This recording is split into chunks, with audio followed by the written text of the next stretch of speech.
Assalamualaikum warahmatullahi wabarakatuh.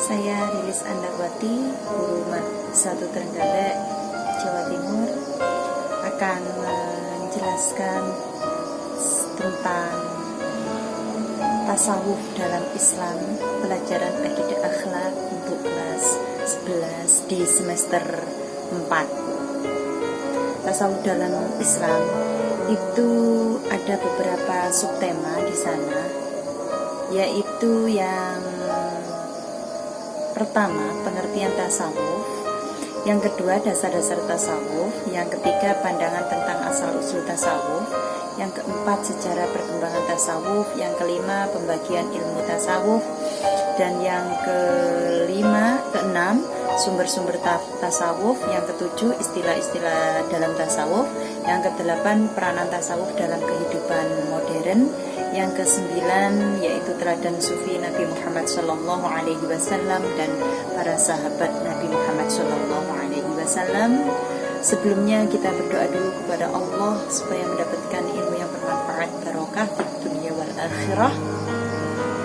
Semoga mendapat ilmu yang bermanfaat dan barokah. Wabillahi billahi rabba wabil islam dina wa bi Muhammadin nabiyyan wa rasula wa zidni ilma warzuqni fahma. Sekarang kita bahas kegiatan belajar 1 atau KB 1 tentang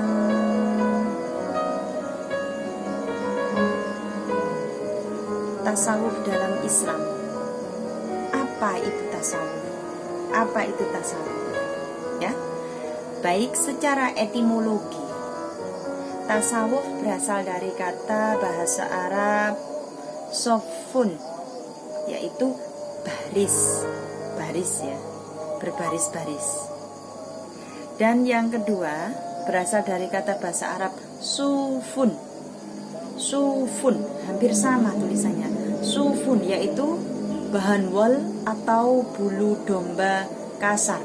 Bulu domba kasar itu biasanya dipakai oleh orang-orang sufi zaman dahulu, ya. Sekarang juga ada yang pakai seperti itu. Bulu domba itu yang tebal, ya, yang tebal terus panjang itu namanya sufun, bahan wol atau bulu domba kasar. Itu secara etimologi. Etimologi itu apa sih? Etimologi itu adalah secara bahasa, ya, secara bahasa. Selanjutnya adalah tasawuf. Secara arti tasawuf secara terminologi atau secara istilah itu terdapat beberapa pengertian. Yang pertama menurut Imam Junaid, ya, menurut Imam Junaid, tasawuf artinya adalah mengambil setiap sifat mulia dan meninggalkan setiap sifat rendah. Itu artinya mereka pelaku tasawuf menghindari perilaku tercela, akhlak tercela. Itu menurut Imam Junaid, ya, sifat mulia dalam meninggalkan akhlak buruk, seperti itu. Yang kedua, menurut Syekh Abul Hasan Asyadili, tasawuf artinya praktik dan latihan diri melalui cinta yang dalam dan ibadah untuk mengembalikan diri kepada jalan Tuhan, ya, yaitu dipraktekkan, melatih diri setiap hari, beribadah terus menerus secara kontinu sampai menemukan jalan kepada Tuhan, yaitu Allah Subhanahu wa Ta'ala. Nah, di situ artinya tasawuf menurut Syekh Abul Hasan Asyadili, seperti itu.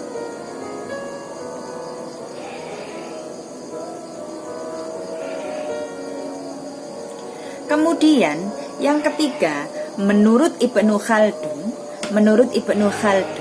tasawuf itu semacam ilmu syar'iyah yang timbul kemudian dalam agama, ya, semacam ilmu syar'iyah yang timbul kemudian dalam agama.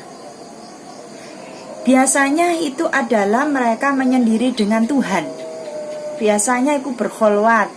Kalau zaman dulu, ya, orang puasa, ya puasa, terus pergi ke gunung, pergi ke hutan, di sana sendiri, dia merasa dia itu adalah bersama Tuhan, bersama Allah, menikmati hal itu. Nah, itu menurut Ibnu Khaldun arti daripada tasawuf. Sekarang menurut Ibnu Maskawai, tasawuf adalah suatu akhlak yaitu yang dalam keadaan suatu diri atau suatu keadaan diri atau jiwa seseorang yang mendorong untuk melakukan perbuatan dengan senang tanpa didahului oleh pemikiran.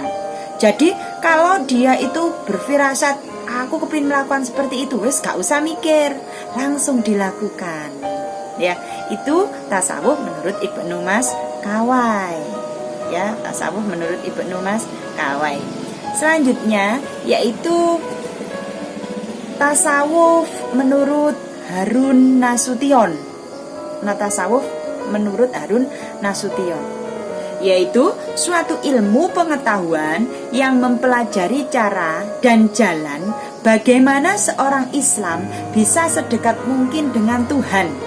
Nah, ini tasawuf itu ilmu ya, ilmu pengetahuan yang mempelajari cara dan jalan bagaimana seorang Islam bisa sedekat mungkin dengan Tuhan, entah itu dengan torekot, dengan metode, dengan dengan mempelajari hukum-hukum Islam atau dengan apa. Itu menurut tasawuf menurut Harun Nasution. Selanjutnya yang terakhir adalah tasawuf menurut Amin Syukur. Menurut Amin Syukur, sistem latihan dengan kesungguhan. Sistem latihan dengan kesungguhan. Artinya riyadhah mujahadah, untuk taqarrub kepada Allah. Jadi itu melatih dirinya dengan sungguh-sungguh riyadhah mujahadah, taqarrub kepada Allah. Entah dengan apa terserah, yang penting niatnya adalah taqarrub kepada Allah. Itu menurut Amin Syukur. Itu salah satu tindakan tasawuf. Selanjutnya kita masuk ke UKBM kegiatan belajar 1, ayo berlatih, tentang dasar-dasar tasawuf, ya, tentang dasar-dasar tasawuf dalam Al-Qur'an. Yang pertama itu terdapat dalam Quran surat As-Sajdah ayat 16. Begini bunyinya. A'udzu billahi minasyaitonir rajim. Bismillahirrahmanirrahim. Tatajafa junubuhum 'anil madaji'i yad'una rabbahum khawfan wa tama'an wa mimma razaqnahum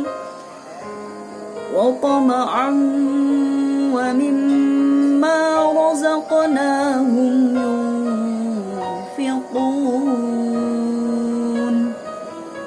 Itu ayat As-Sajdah ayat 16, artinya lambung mereka jauh dari tempat tidurnya dan mereka selalu berdoa kepada Rabb-nya dengan penuh rasa takut dan harap, serta mereka menafkahkan apa-apa rezeki yang kami berikan.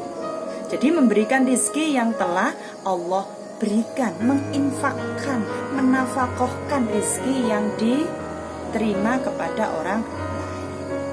Selanjutnya yang kedua adalah dasar-dasar tasawuf. Yang kedua adalah Quran surat Asy-Syams ayat 7-10. Bismillahirrahmanirrahim. Wa nafsin wa ma sawwaha fa'alhamaha fujuraha wa taqwaha. Qad aflaha man zakkaha wa qad khaba man dassaha. Yang artinya, dan jiwa serta penyempurnaannya, ciptaannya, maka Allah mengilhamkan kepada jiwa itu jalan kefasikan dan ketakwaannya. Sesungguhnya beruntunglah orang yang mensucikan jiwa itu, dan sesungguhnya merugilah orang yang mengotorinya. Ya, seperti itu. Jadi bertawakal. bertawakal atau bertakwa kepada Allah. Itu adalah surat Asy-Syams. Selanjutnya adalah surat Asy-Syura ayat 20. Asy-Syura ayat 20. Mungkin kalian sudah menulisnya ya. Asy-Syura ayat 20, yaitu yang berbunyi, Man kana yu'minu billahi wal yawmil akhir wa man yattaqillaha yaj'al lahu mukhraja wa yarzuqhu min haitsu la yahtasib wa man yatawakkal 'ala Allahi fahuwa hasbuh innallaha balighun amrih qad ja'ala Allahu likulli syai'in qadara. Apabila mereka telah mendekati akhir iddahnya, maka rujukilah mereka dengan baik dan lepaskanlah mereka dengan baik dan persaksikanlah dengan 2 orang saksi yang adil di antara kamu, dan hendaklah kamu tegakkan kesaksian itu karena Allah. Demikian diberi pengajaran. Dengan itu orang yang beriman kepada Allah dan hari akhirat. Barang siapa bertakwa kepada Allah, niscaya dia akan mengadakan baginya jalan keluar dan memberinya rezeki dari arah yang tiada disangka-sangkanya. Dan barang siapa yang bertawakal kepada Allah, niscaya Allah akan mencukupkan keperluannya. Sesungguhnya Allah melaksanakan urusan yang dikehendakinya. Sesungguhnya Allah telah mengadakan ketentuan bagi tiap-tiap sesuatu. Nah, begitu ya. Jadi kalau kita melakukan kesalahan, itu segeralah kita bertaubat ya, beristighfar seperti itu. Selanjutnya dasar-dasar tasawuf adalah ini di Asy-Syura ayat 20 ayat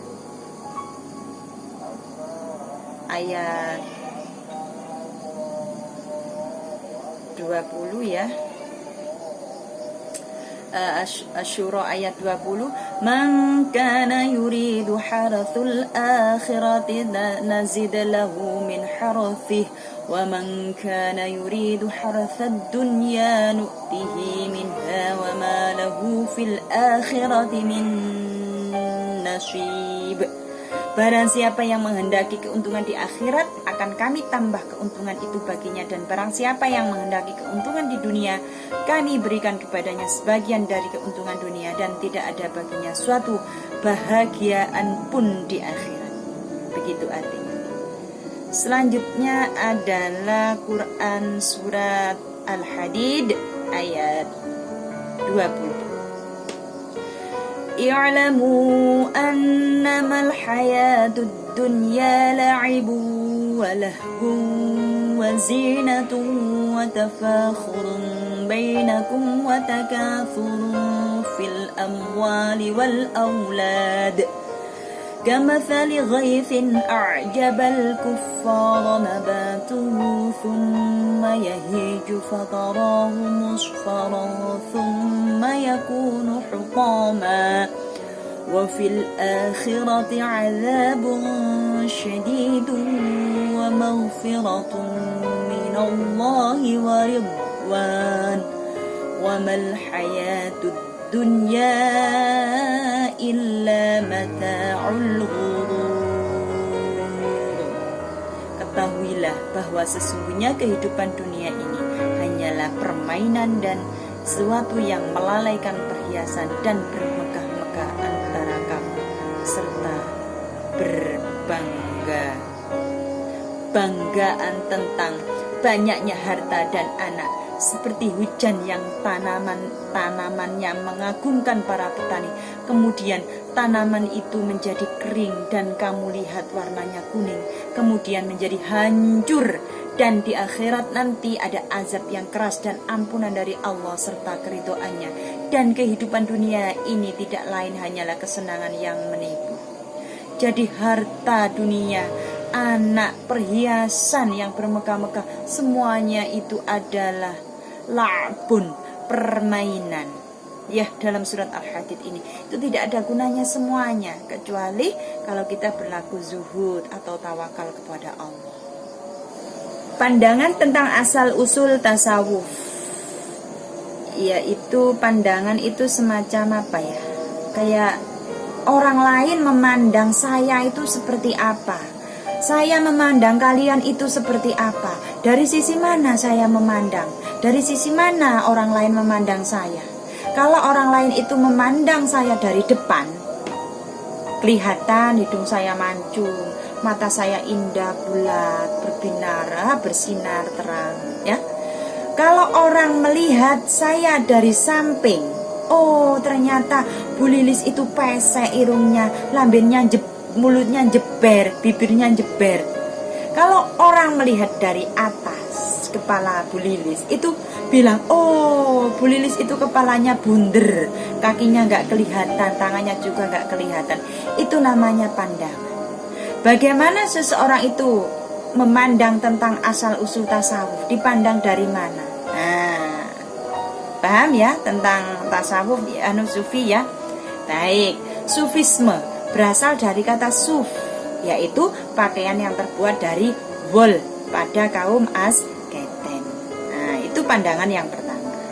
Selanjutnya, pandangan yang kedua tentang asal usul tasawuf itu dari mana? Nah, di sana ada seorang menyebut, oh teko sufisme. Dari mana itu? Yaitu yang kedua, sufisme, ajaran mistik yang dianut sekelompok kepercayaan di timur, terutama Persia dan India, yang mengajarkan bahwa semua yang muncul di dunia ini sebagai sesuatu yang hayali, ya, yang hayali. Apa itu? Alcidentis versich, manusia sebagai pancaran. Apa itu? Friedrichs, dari Tuhan selalu berusaha untuk kembali bersatu dengan Dia. Nah, ini sufisme dari pandangan yang lain, ya. Selanjutnya adalah